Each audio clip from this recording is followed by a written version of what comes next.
आज आपण इन्स्टंट बर्फी बनवूया, जी कमी साहित्यात तयार होईल आणि अगदी 5-6 मिनिटांमध्ये तयार होईल आणि बनवायला खूपच सोपी अशी आपण बर्फी बनवणार आहोत। तुम्ही एकदा नक्की बनवून बघा, तुम्हाला मार्केटमधल्या मिठाई फेल ठरतील एवढी चविष्ट ही बर्फी। आणि ही बर्फी बनवण्यासाठी आपल्याला गॅसचा वापर नाही करायचा किंवा मावाही नको आहे किंवा दुधाचाही वापर न करता आपण ही झटपट होणारी ही बर्फी बनवणार आहोत। अगदी 5-6 मिनिटात तयार होत असली तरी चवीला एकदम अप्रतिम आहे। बघा किती सॉफ्ट अशी ही बर्फी तयार झालेली आहे, एकदम माव्यासारखी, कलाकंद कसं असतं तशीच चवीला लागते। तर ही बर्फी बनवण्यासाठी आपल्याला लागणार आहे पनीर। तर इथे मी 200 ग्राम पनीर घेतलेलं आहे। तर आता हे पनीर आपल्याला किसून घ्यायचं आहे, तर छोट्या किसणीने वगैरे तुम्ही किसून घेऊ शकता। तर एका बाउलमध्ये मी किसणी घेऊन हे पनीर सर्व किसून घेते। किसून घेतल्यामुळे काय होतं माहिती आहे, ह्याच्यामध्ये अशा गुठळ्या वगैरे राहत नाहीत। नाही तर तुम्ही जर हाताने कुस्करून घ्यायचं म्हटलं तर मग मोठे मोठे असे पीसेस वगैरे राहू शकतात। त्यामुळे किसून घेतलं की बर्फी आपली एकदम स्मूथ होते। तर पनीर शक्यतो किसूनच घ्या किसणीने किंवा छोटे छोटे तुकडे करून घेतला तर तुकडे राहू शकतात। तर बघा पनीर आपलं मस्त एकदम बारीक असं किसून झालेलं आहे। आता यामध्ये आपल्याला 2-3 वस्तू ॲड करायच्या आहेत। तर इथे मी डेसिकेटेड कोकोनट घेतलेला आहे 1 कप। मार्केटमध्ये तुम्हाला इझिली मिळेल किंवा मग सुकं खोबरं असतं ना, त्याचं वरचं ब्राऊन पार्ट काढून त्या मिक्सरमधून बारीक करून घेऊ शकता। त्यानंतर यामध्ये माव्यासारख्या टेस्टसाठी आपण इथे घालतो आहे अर्धा कप दूध पावडर, मिल्क पावडर। ही कुठल्याही ब्रँडची तुम्ही घेऊ शकता। आणि गोडीसाठी आपण यामध्ये अर्धा कप पिठी साखर घालतो आहे, कारण यामध्ये आपण मिल्क पावडरही घातलेले, त्यामुळे अर्धा कप पिठी साखर बस होते। आणि सोबतच फ्लेवरसाठी आपण यामध्ये केसर घालतो आहे, केसर बर्फी बनवतो आहे मुळे, त्यामुळे दुधामध्ये 1 चमचा दुधामध्ये मी केसर भिजवून ठेवलं होतं। आता तुम्हालाही माहिती आहे केसरने एवढा कलर येणार नाही, त्यामुळे मग मी फक्त 2 ड्रॉप इथे फूड कलर घालते, ऑरेंज येलो फूड कलर। त्यामुळे कलर खूप छान येईल बर्फीला। हे ऑप्शनल आहे, नाही घातलं तरी चालेल किंवा तुम्ही असं थोडंसं लाईट कलर हवा असेल तर मग फक्त केसरनेच बनवू शकता। तर आता हे व्यवस्थित आपण मिक्स करून घेणार आहोत।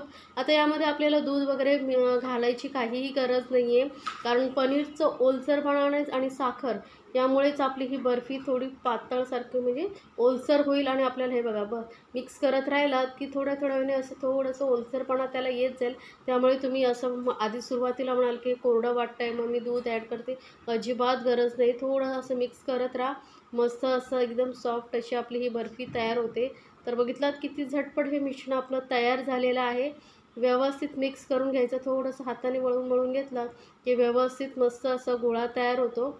आता हा आपल्याला सेट करण्यासाठी ठेवायचा आहे। तर आता तुम्ही कसं प्लेन ट्रेमध्येही याला पसरवू शकता किंवा मग मी जसं करते, एक बटर पेपर इथे घेतलेला आहे आणि त्यावरती आपण हे मिश्रण ठेवून थोडंसं चौकोनीसारखं त्याला शेप देणार आहोत, म्हणजे बर्फी दिसायला खूप सुंदर दिसेल।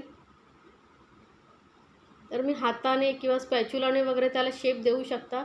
तर बटर पेपरमुळे काय होतं, बर्फी नंतर काढायला एकदम स्मूथ होते, इझी होते, म्हणून मी बटर पेपर घेतलेला आहे। बटर पेपर नसेल तर मग तुम्ही एखाद्या थालीला वगैरे तूप लावून त्यावरतीही थापू शकता बर्फी। तर आता इथे शेप देण्यासाठी हलकासा स्पॅच्युला मी घेतलेला आहे। स्पॅच्युलाने थोडंसं हलका असं प्रेस त्याला शेप देण्याचा आपण प्रयत्न करूया, कारण एकदम सॉफ्ट ही बर्फी तयार होते आणि खरंच खूपच चवीला लागते। तुम्ही या दिवाळीमध्ये वगैरे नक्की बनवून बघा। अगदी बाहेरून मिठाई आणणं तुम्ही विसरून जाल, एवढी झटपट होणारी ही बर्फी आहे आणि चवीला तर एकदम अप्रतिम लागते। आता शेप तुम्हाला कुठला द्यायचा आहे ते तुमच्यावरती आहे, तुम्ही गोलही याला बनवू शकता। तर मी थोडंसं चौकोनी मला बनवायची होती म्हणून मी इथे चौकोन केले आहे। आता ही बर्फी आपली सेट होण्यासाठी तयार झालेली आहे, तर मी याला शेप देऊन झालेला आहे। तर याला मी फ्रीजमध्ये ठेवते आहे कमीत कमी 25 ते 30 मिनटं, म्हणजे कमीत कमी अर्धा तास तरी लागतो याला सेट होण्यासाठी। जर तुम्ही फ्रीझरमध्ये ठेवणार असाल तर 10-15 मिनटामध्ये बर्फी तयार होईल। तर इथे मी फ्रीजमध्ये ठेवला होता अर्धा तास, तर बर्फी आपली मस्त सेट झालेली आहे बघा। खूप कलरही किती सुंदर दिसते बघा। आता याचे पीसेस कट करूया आपण। तर पीसेस कट करतानाही तुम्हाला समजलं असेल किती इझिली पीसेस कट होत आहेत बघा। मस्त एकदम स्मूथ अशी आपली बर्फी तयार झालेली आहे। तर एकदा नक्की बनवून बघा आणि मला कमेंट्समध्ये नक्की सांगा तुम्हाला ही रेसिपी कशी वाटली। आणि रेसिपी जर आवडत असेल तर चॅनलला लाईक्स, कमेंट्स आणि सबस्क्राईब करायला विसरू नका। सोबतच बेल आयकॉनवरती क्लिक करा, म्हणजे माझ्या नवीन रेसिपीची नोटिफिकेशन लगेचच तुमच्यापर्यंत पोहोचेल। तर याला तुम्ही वरून सिल्वर पेपर, चांदीचा वर्क किंवा मग ड्रायफ्रूट्सनेही डेकोरेट करू शकता. तर मी फक्त वरती थोडंसं केशरच्या कांड्या ठेवलेल्या आहेत, त्यामुळे दिसायला खूपच सुंदर दिसतं आहे. तर झटपट बनवा आणि मला कमेंट्समध्ये नक्की सांगा. आणि रेसिपी आवडत असेल तर तुमच्या फ्रेंड सर्कलमध्येही जरूर शेअर करा, म्हणजे त्यांनाही रेसिपीचा आनंद घेता येईल. आणि तुम्हाला कुठलं सजेशन द्यायचं असेल किंवा कुठली रेसिपी पाहायची असेल तेही मला कमेंट्समध्ये नक्की सांगा. मी बनवून दाखवण्याचा प्रयत्न करेन. याआधीही आपल्या चॅनलवरती दिवाळीचं सर्व फराळ बनवलेलं आहे, त्याचेही लिंक मी डिस्क्रिप्शन बॉक्समध्ये देते, तिथे जाऊनही तुम्ही पाहू शकता.